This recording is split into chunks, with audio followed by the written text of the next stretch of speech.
ഈ അമ്മയ്ക്ക് യഥാർത്ഥത്തിൽ ഈ മോള് ഇവിടെ ഹോസ്റ്റലിൽ താമസിക്കുന്നത് ഇഷ്ടമായിരുന്നോ? ഹോസ്റ്റലിൽ താമസിക്കുക എന്നുള്ളതേ ഉള്ളൂ. ഒരു ദിവസം അവധി കിട്ടിയെന്നാൽ ഉടനെ പോരും. പിന്നെ വിളിക്കും, രാത്രിക്ക് 8 മണി വരെ വിളിക്കാം. ആരോടായിരുന്നു കൂടുതലായിട്ട് ഇപ്പം ഈ മിഷേലിന്? അമ്മയോടാണോ അച്ഛനോടായിരുന്നു? ഞങ്ങൾ 3 പേരോടും ഒരേപോലെ സ്നേഹമാണ്, ഭയങ്കര സ്നേഹമാണ്. കൂടുതൽ സ്വകാര്യങ്ങളൊക്കെ തുറന്നു പറയുന്നതും അതൊക്കെ ആരോടായിരുന്നു? പപ്പേനെ അങ്ങനെ അധികം കിട്ടാറില്ലല്ലോ, പപ്പ ബിസിനസ്.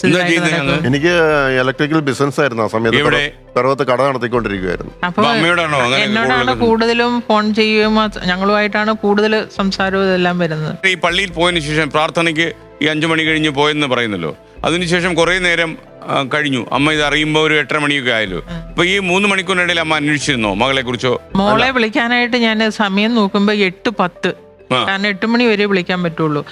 ചുമ്മാ ഒന്ന് ഡയൽ ചെയ്തു, അന്നേരം സ്വിച്ച് ഓഫ്. അപ്പൊ ഫോൺ കൊടുത്തു, അവിടെ സിസ്റ്റേഴ്സിന്റെ ഫോൺ. അവിടുത്തെ സിസ്റ്റം അങ്ങനെയാണോ?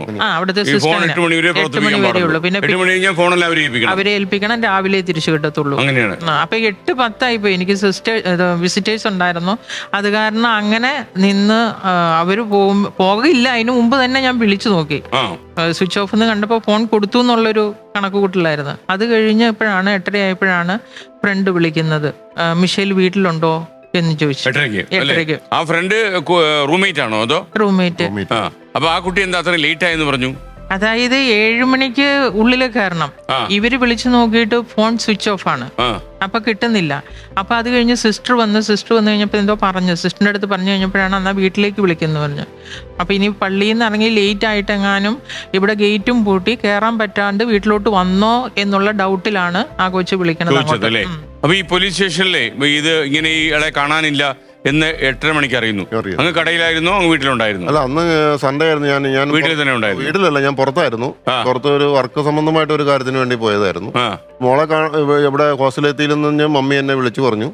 അപ്പൊ ഉടനെ ഞാൻ വീട്ടിൽ വന്നു. ഞങ്ങൾ പെട്ടെന്ന് റെഡിയായിട്ടാണ് നേരെ ഹോസ്റ്റലിൽ വന്നത്. നേരെ എങ്ങോട്ടാ പോയത്? നേരെ ഹോസ്റ്റലിലേക്കാണ് പോയത്, ഈ കച്ചേരിപ്പടിയിലുള്ള ഹോസ്റ്റലിൽ വന്നു. അപ്പൊ മോൾ അവിടെ വന്നിട്ടില്ല എന്നുള്ള വിവരമാണ് അവര് പറഞ്ഞത്. പള്ളിയിൽ പോയിട്ട് എത്തിയിട്ടില്ല. അന്വേഷിക്കാതിരുന്ന എന്ത് കാരണത്താലാണ് അവര് അന്വേഷിക്കാൻ? അത് ഞങ്ങള് തിരക്കിയിട്ട് ഞങ്ങൾക്ക് മനസ്സിലാകുന്നില്ല. എന്നിട്ട് നിങ്ങൾ പിന്നീട് എങ്ങോട്ട് പോയി? അപ്പൊ തന്നെ ഞങ്ങള് എന്റെ മനസ്സിൽ പെട്ടെന്ന് തോന്നി, ഇപ്പൊ കൊച്ചു പള്ളിയിൽ പോയിട്ട് തിരിച്ചു വന്നിട്ടില്ല, ഫോൺ സ്വിച്ച് ഓഫ് ആണല്ലോ. അപ്പൊ നമുക്ക് പെട്ടെന്ന് ചെയ്യാൻ പറ്റിയൊരു കാര്യം എന്ന് പറഞ്ഞാൽ ഉടനെ ഒരു സ്റ്റേഷനിൽ ചെല്ലുക, കൊച്ചിന്റെ ടവർ ലൊക്കേഷൻ എടുപ്പിച്ചു കഴിഞ്ഞാല് ഇനി കൊച്ചിന് എന്തെങ്കിലും ആപത്ത് പറ്റിയതോ എന്തെങ്കിലും ആണോ എങ്കിൽ നമുക്ക് പെട്ടെന്ന് കൊച്ചിന്റെ സൈറ്റ് ഏതാന്ന് കണ്ടെത്താലോ. അതാണ് എൻ്റെ മനസ്സിൽ പെട്ടെന്ന് തോന്നിയത്. അപ്പം ഞാൻ പറഞ്ഞു, നമ്മളിനി ഒട്ടും വൈകണ്ട, നമുക്ക് പെട്ടെന്ന് കൊച്ചിൻ്റെ കയ്യിൽ ഫോൺ ഉണ്ടല്ലോ, അപ്പോൾ കൊച്ചു എവിടെയാണെന്ന് നമുക്ക് കൃത്യമായിട്ട് കണ്ടെത്താൻ പറ്റും. അപ്പോൾ അതുകൊണ്ട് നമുക്ക് പെട്ടെന്ന് ടവർ ലൊക്കേഷൻ എടുപ്പിക്കാം. അപ്പോൾ ഏതാ സ്റ്റേഷൻ? ആ സിസ്റ്റർമാരോട് ചോദിച്ചപ്പോൾ നേരെ ഓപ്പോസിറ്റാണ്, ഈ ഹോസ്റ്റലിന് നേരെ ഓപ്പോസിറ്റാണ് വനിതാ സ്റ്റേഷൻ. അപ്പം ഞങ്ങൾ എല്ലാവരും കൂടെ പെട്ടെന്ന് വനിതാ സ്റ്റേഷനിൽ ചെന്ന് പറയുകയാണ്, സാറ് ഞങ്ങളുടെ മോളിങ്ങനെ പള്ളിയിൽ പോയതാണ്, തിരിച്ചെത്തിയിട്ടില്ല, അതുകൊണ്ട് കൊച്ചിന്റെ ടവർ ലൊക്കേഷൻ എത്രയും വേഗം എടുക്കണമല്ലോ, കൊച്ച് എവിടെയാണെന്ന് അറിയണമെങ്കിൽ അതല്ലേ മാർഗമുള്ളൂ. അപ്പൊ അവര് കേട്ടിട്ട് അപ്പം തന്നെ പറഞ്ഞു, അയ്യോ ഈ പരാതി പറയണത് ഇവിടെയല്ല, നിങ്ങൾ നേരെ കസവയിലേക്ക് പോകാം. അപ്പൊ ഞങ്ങൾ അപ്പം തന്നെ കസവ സ്റ്റേഷൻ ഞങ്ങൾക്ക് എവിടെയാണെന്ന് അറിയില്ല, അത് അവിടെ നിന്ന് മാറി ഉച്ചയുടെ ഉള്ളിലേക്ക് കയറിയാണ്. ഈ രാത്രിയിൽ ഞങ്ങൾ കസവ സ്റ്റേഷനിൽ തപ്പി പിടിച്ച് അവിടെ എത്തിക്കഴിഞ്ഞപ്പോഴത്തേനും അവര് ഞങ്ങളോട് എല്ലാവരും ഒരു 3-4 പോലീസുകാരെല്ലാവരും കൂടി ഇരുന്നിട്ടാണ് ഞങ്ങളുടെ വീട് എവിടെയാ, നാട് എവിടുന്നാണ് വരുന്നത്, അങ്ങനെയുള്ള കാര്യങ്ങൾ, കൊച്ചു പള്ളിയിൽ പോയത്, അങ്ങനെ കുറെ കാര്യങ്ങളെല്ലാം ചോദിച്ചിട്ട് ലാസ്റ്റ് പറയുകയാണ്. കുറെ സമയം പോയി. അങ്ങനെ 6 മണിക്കൂറുകളും നഷ്ടപ്പെട്ടു പോയിട്ടുണ്ട്.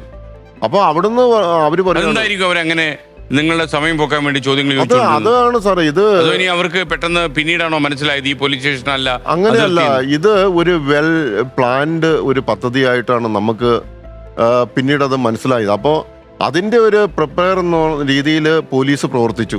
അപ്പം ഞങ്ങളെ മാക്സിമം താമസിപ്പിക്കുക. അപ്പൊ കൊച്ചു പള്ളിയിൽ പോയിട്ട് തിരിച്ചെത്തിയത് 7 മണിക്ക് മുമ്പ്. 7 മണിക്ക് എത്തേണ്ട സമയം ഞങ്ങൾ അറിഞ്ഞില്ല. അവിടെ 8:30 മണി എന്നുള്ള സമയം, അവിടെ 1.5 മണിക്കൂർ താമസിച്ചു.